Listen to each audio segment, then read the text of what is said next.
There are moments in history where everything pauses, not because the world is calm, but because what happens next will decide everything. After the defeat at Issus, the great Persian Empire did not collapse. It waited, it gathered strength, and at its center stood Darius III, a king who had already faced defeat once, but refused to accept that it would happen again.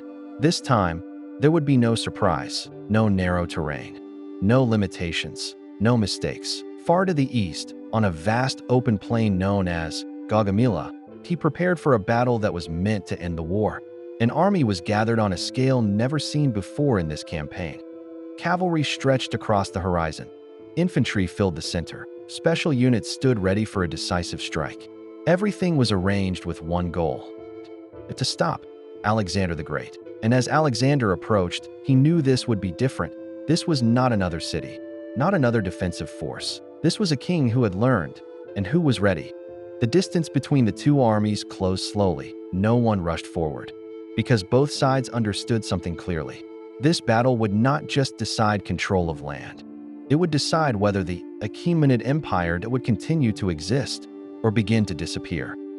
The field at Gaugamela was not chosen by chance. It was selected carefully by Darius III.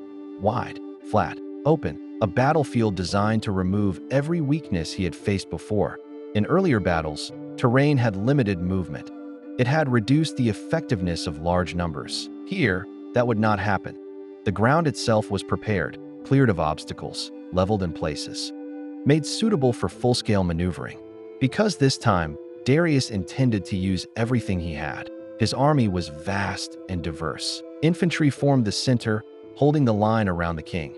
Cavalry units stretched across both flanks, extending outward with the purpose of surrounding the enemy. And then there were the chariots, fast, aggressive, designed to break formations. Their purpose was not only physical destruction, but disruption. To create fear, to create chaos, to open space. Every element of this army had a role. Every position had been considered. Across the field, Alexander the Great stood with a different kind of force, smaller, but more controlled. His formations were structured.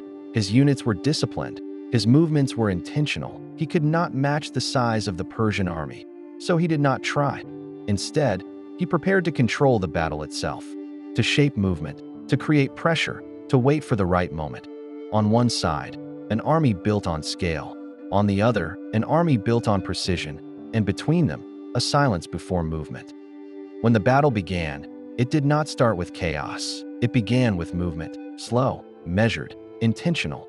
Alexander the Great did not march straight toward the center. Instead, he moved at an angle. To an observer, this might seem unusual, but this movement had a purpose. It forced Darius to respond. As Alexander shifted direction, the Persian army adjusted. Cavalry repositioned, lines extended, formations stretched to maintain alignment. And with each adjustment, the structure of the Persian formation changed. What had been carefully arranged began to shift. Pressure built gradually. Then, the first major engagement began. Persian cavalry moved forward on the flanks. Contact was made. Lines collided. And then came one of the most striking moments of the battle. The chariots were released. They moved forward rapidly across the open field, designed to break through formations and disrupt the enemy. For a moment, the field appeared on the edge of chaos, but the response from Alexander's army was controlled. Instead of collapsing, they adapted. Gaps were opened deliberately. Units shifted aside. The momentum of the chariots was reduced. What had been intended as a decisive disruption was absorbed. And as this continued, the battlefield did not break. It stretched. Movement increased. Positions shifted. Pressure built across the entire field. And within that movement, something began to form. As the battle continued, the constant movement created an opening, not planned, not designed, but formed through pressure and adjustment.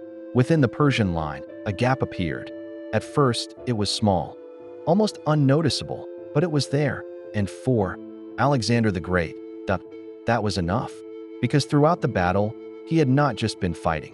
He had been watching, waiting, looking for a moment that could change everything. And now, that moment had arrived. The gap led toward the center, toward Darius III. There was no time to hesitate, no time to reconsider. Because an opportunity like this does not remain open, Alexander gathered a focused group of forces, aligned them quickly, and moved, not toward the army, but toward the king. The charge was direct, precise, decisive. In that instant, the battle shifted. Everything that had been building began to collapse into a single point. As Alexander the Great advanced toward the center, the situation changed rapidly. The pressure on Darius III became immediate. This was no longer a controlled battle. It was a direct threat. And in that moment, the decision that defined everything was made. Darius withdrew, not gradually, not strategically, but decisively.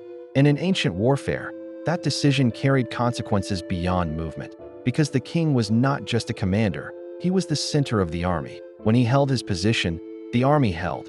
When he left, the structure broke. And that is exactly what happened. The Persian lines began to lose cohesion.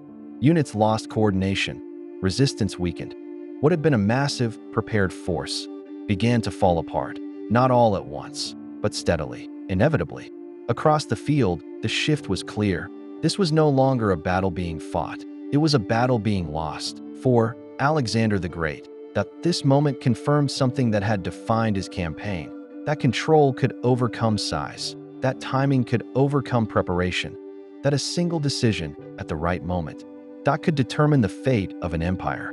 After the battle at Gaugamela, the Achaemenid Empire did not vanish immediately, but it could no longer recover.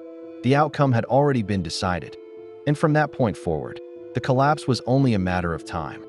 This was not just a victory. It was the moment an empire lost its final chance. If you want to follow what happens next, the fall, the pursuit, and the end of a king, subscribe now, because the next chapter is not about battle anymore. It is about the collapse of everything that once stood.